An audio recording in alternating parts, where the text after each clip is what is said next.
భయంకరమైన విపత్తు దేశం మీదకి రాబోతున్నాయి. దాని నుంచి మనమే, సంఘమే, నువ్వు నేను, మన ప్రార్థన మాత్రమే దేశాన్ని కాపాడుతుంది.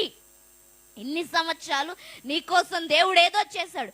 ఇప్పుడు నువ్వు దేవుని కోసం నిలబడి ప్రజల కోసం ప్రార్థించాల్సిన సమయం. Please don't waste the time. సమయాన్ని వేస్ట్ చెయ్యొద్దు. స్వార్థం కోసం నేను అన్న ప్రార్థనలు చెయ్యొద్దు. నువ్వు నీకు కావాల్సిన ప్రతి సమృద్ధిని ఇస్తాడు. ఈరోజు వాక్యమే అంటుంది, ఆయన బండలో నుండి ఆయన నీటి కాలువలు రప్పించెను, నదుల వలె నీళ్లు ప్రవహించెను.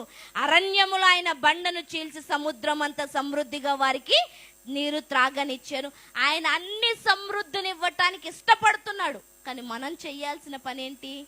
ప్రభువా, నా పనేంటి? ఎవరి గురించి ప్రార్థించాలి? ఏ నాయకుడు